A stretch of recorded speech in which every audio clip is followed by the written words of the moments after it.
Good evening, brothers and sisters. Welcome back to my channel. My name is Kevin and I am an elder in Israel. And little announcement, we are only 4 subscribers away from having 100 subscribers. And I was letting my senpai know, and he says, you need to do something special. And so together, actually he's the one that came up with it, I will be doing a Q&A session once we hit 100 subscribers. Now, to submit your questions, now this could be anything from the gospel, from science, medicine. I don't know if you guys know this, but I work in a Chinese medicine clinic, and we actually have videos where it's in a podcast format where we are doing talking about Chinese medicine. And it's a lot of fun. I actually enjoy it. It's more well, I do love this. It's more fun because I have someone that I can talk to besides talking to myself. But when we hit 100 people, okay, now to submit your question, go to my page. You should see my email where you can send it to, and you can submit as many questions as you want. And what I will do is I'll go through each one's and find the ones I want. I think I'll stick it to maybe 10-15 videos or questions, 10 or 15, and then I will make a video where I will record my response celebrating 100 subscribers. So if you're interested in getting my input on anything, and remember, this could be any field out there. If you want to know about anime, video games, the universe, quantum physics, metaphysics, geology, if you want to know my opinion on those things, feel free. There is no subject I will decline. So, if you're interested, please send me an email. Make sure you put in the subject line Q&A video request or Q&A videos. Put that in there. That way I know not to just throw those ones away. So if you guys are interested, please let me know. If I don't get any questions, there will be no video. So please submit your questions. All right, today, I almost forgot. We have 2 videos coming out. I've already produced them and set them to be scheduled. The first one was a request by Zadok's son, who wanted to know my input on the Trinity and versus Godhood debate, but looking at Mosiah chapter 15 verses 2 through 5. I hope I did a good enough answer for it, but we'll see. The next one, this will come out May 1st, and both these will come out at noon. The second one is another, I think he calls himself Ancient Answers. So let me pull him up and see.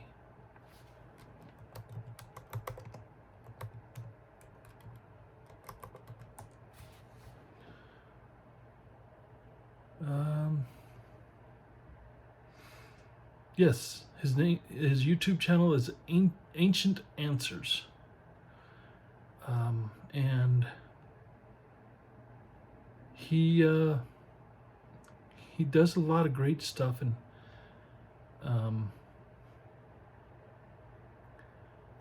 I do recommend you check out his page, but he put out something.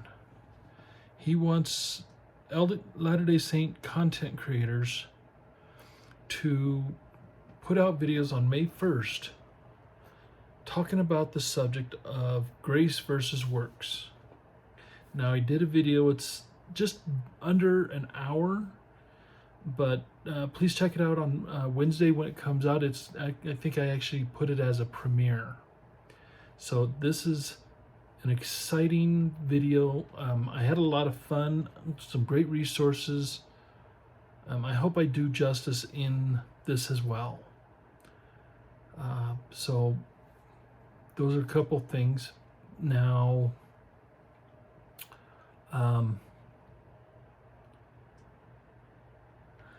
let's get started with Mosiah chapter 19.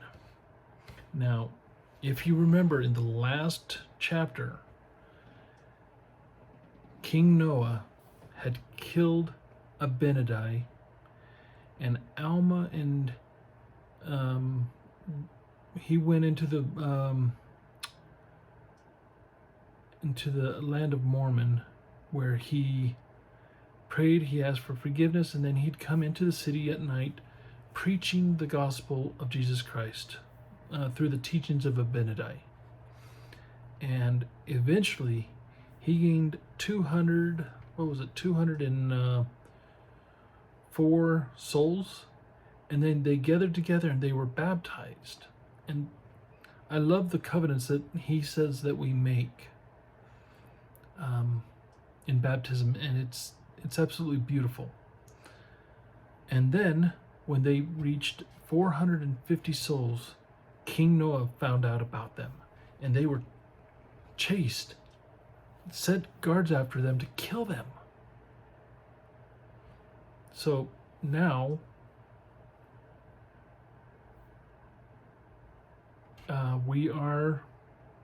the soldiers are coming back. And verse 1, it says, "And it came to pass that the army of the king returned, having searched in vain for the people of the Lord, because they were warned that they were coming. And now behold, the forces of the king were small, having been reduced, and there began to be divisions among the remainder of the people." Why do you think that the armies were made small, having been reduced? My theory is that the king needed more money for his priests and his lifestyles and their lifestyles, and so he had to cut them short. That's my belief. And the lesser part began to breathe out threatenings against the king, and there began to be a great contention among them. I wonder if if there were people who were left who believed in Abinadi, who believed Alma and Abinadi, and stayed, hoping to continue to spread the gospel and to get people to convert to the truth. I know that's probably what I would do. Stay around and still continue to preach the word. Now, there was a man among them whose name was Gideon. Now remember this name. He comes up many times throughout the book of Mosiah and the book of Alma. He was one of the strong ones, and he did not like the king. It says here that he was an enemy, and he swore that he would kill the king. And it's understandable. What he was doing was wrong. And it came to pass that that he fought with the king. Now, for the king to keep up, I see the painting of Abinadi, and I see the Living Scriptures a cartoon about this. They always paint him fat, But if he's able to withhold a soldier, we don't know how long he fought. You can't. And if a trained soldier, goes against someone who is not trained in combat, they're not gonna put up much of a fight. In fact, you wouldn't even call it a fight. You would call it a slaughter. But the king actually fought back. Now, it came to pass that when the king saw that he was about to be overpowered, he did run and flee towards the tower that was near the temple. And Gideon pursued him, and they were on top of the tower, and it says here that Gideon pursued him and was about to get upon the tower to slay the king. And the king's eyes cast his eyes round about towards the land of Shimlon, and behold, the armies of the Lamanites were within the border of the land. Now, here comes how deceitful the king is. And now the king cried out in anguish for his soul. Pay attention to that. Saying, Gideon, spare me, for the Lamanites are upon us, and they will destroy us. Yea, they will destroy my people. So internally he was thinking he wants to preserve his soul. But then he tells Gideon that they will destroy his people. And here in verse 8 it exposes this. It says, and now the king was not so much concerned about his people as he was about his own life. But Gideon, being the good man that he was, spared his life. And now the king commands his people that they should flee before the Lamanites, and he himself did go before them. So he led the way away from the Lamanites. No surprise there. And they did flee into the wilderness with their women and their children. Now, in the animated version, it only shows the men. But here, it's saying that they went with their women and children. Okay? Now, pay attention to this. And it came to pass that the Lamanites did pursue them, and did overtake them, and began to slay them. Now, it came to pass that the king commanded them that all the men should leave their wives and their children and flee before the Lamanites. What kind of man would do this? A coward. He did not care about his people. He cared mostly about his life. Now, it came to pass that the king commanded them that all the men should leave their wives and their children and flee before the Lamanites. This isn't going to end good. I can promise you now it's not going to end good. Now, there were many that would not leave them, but had rather stay and perish with them, and the rest left their wives and their children and fled. I felt for the wives and the children of the men who left with the king.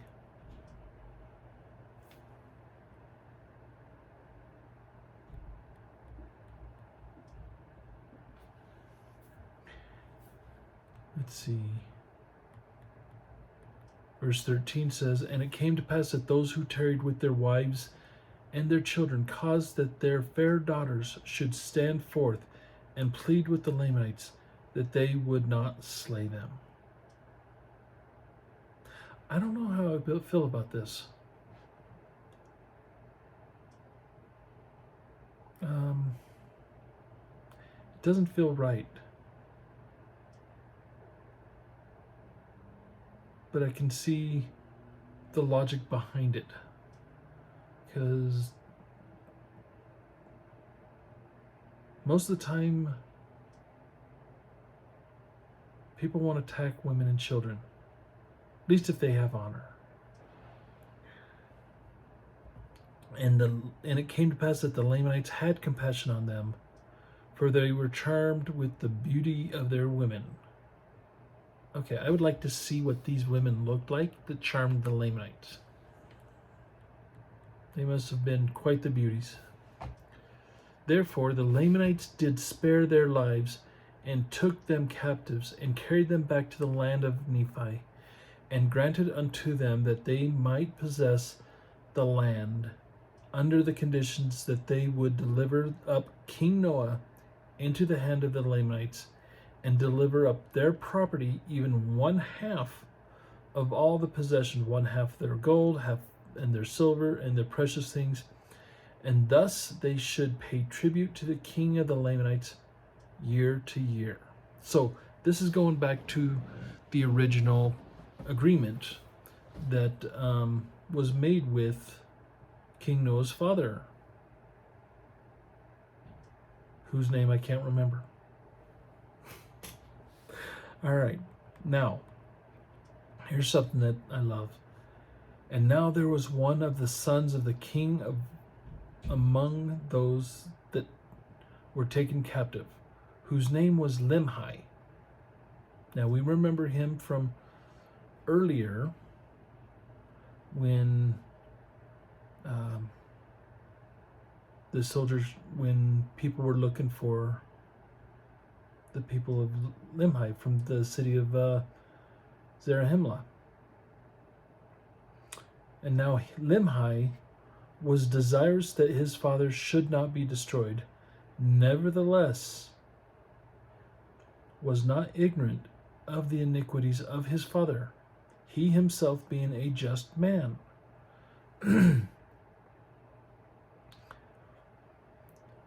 And it came to pass that Gideon sent men into the wilderness secretly to search for the king and those that were with him. And it came to pass that they met the people in the wilderness, all save the king and his priests. I wonder why they didn't run into them. Now, they had sworn in their hearts that they would return to the land of Nephi, and if their wives and their children were slain, and also those that had tarried with them, that they would seek revenge, and also perish with them. That doesn't make any sense. And the king commanded them that they should not return. Let's go back a little.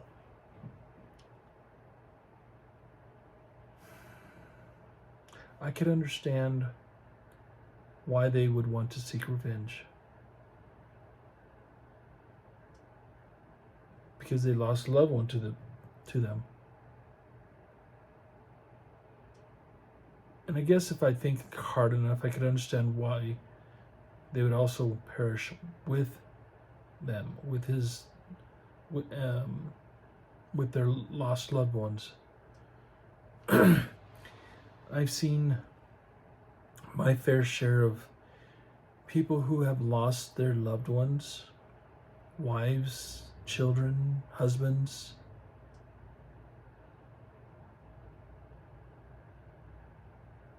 And it's hard for them to move on. So I digress. I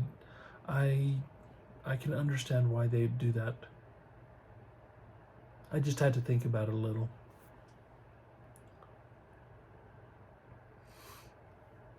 Now, the king commanded them that they should not return. And they were, now this, mind you, this is King Noah, not King Limhi. And the king, Limhi, or Noah, commanded them that they should not return. And they were angry with the king, and caused that he should suffer even unto death by fire, as Abinadi had predicted.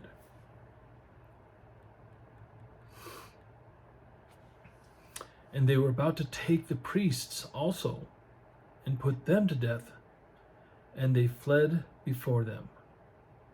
Now, the priests of Noah will return, unfortunately. Now, it came to pass that they were about to return to the land of Nephi, when they met the men of Gideon.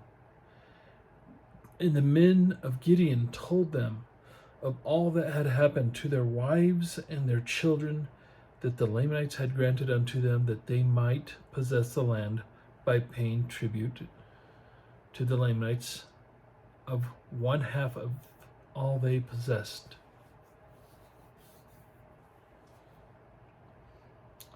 And then the people, here in verse 3, admit that they had killed the king, and they were about to kill the priests when they escaped.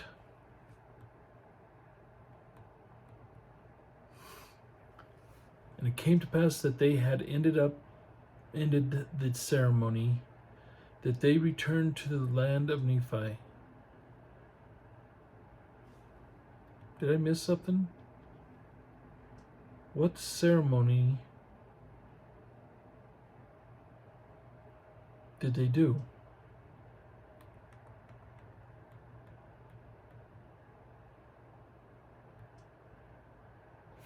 Interesting. We don't know what ceremony they did. Maybe we'll learn about it later. They returned to the land of Nephi, rejoicing because their wives and their children were not slain. And they told Gideon what they had done to the king. And it came to pass that the king of the Lamanites made an oath unto them, that his people should not slay them. And also Limhi, being the son of the king, having the kingdom conferred upon him by the people, made an oath unto the king of the Lamanites, that his people should pay tribute unto him, even 1/2 of all they possess. And it came to pass that Limhi began to establish the kingdom and to establish peace among his people. And the king of the Lamanites set guards round about the land, that he might keep the people of Limhi in the land, that they might not depart into the wilderness. And he did support his guards out of the tributes which he did receive from the Nephites. Okay. And finally, now King Limhi did have continual peace in his kingdom for the space of 2 years, that the Lamanites did not molest them nor seek to destroy them. So after probably a couple decades, a few years, they finally have peace. Now, if we look at the very top, where it has the chapter heading, if we go back far enough,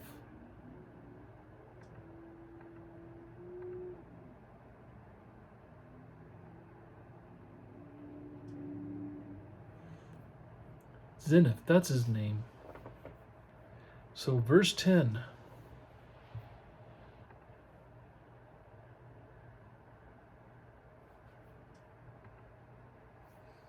So this begins roughly about, we'll say 200 BC, okay? Now, 200 BC, and we go all the way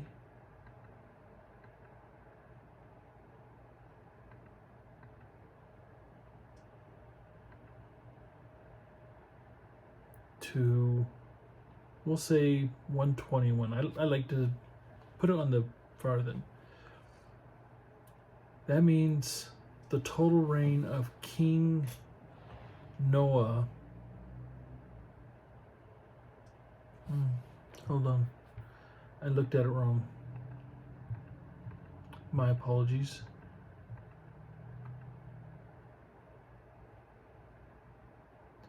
So about 160. 160 to 121. About 39,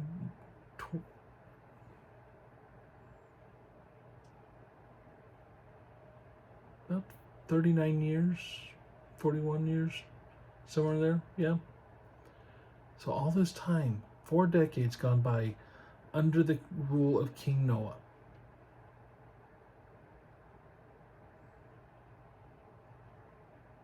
It's fascinating. All right, my brothers and sisters, I do thank you for joining me today. We'll see you again tomorrow for the scripture of the day. Remember that I love you and I pray for you. And I thank you so much for making this channel become more and more successful. So until then, we'll see you later.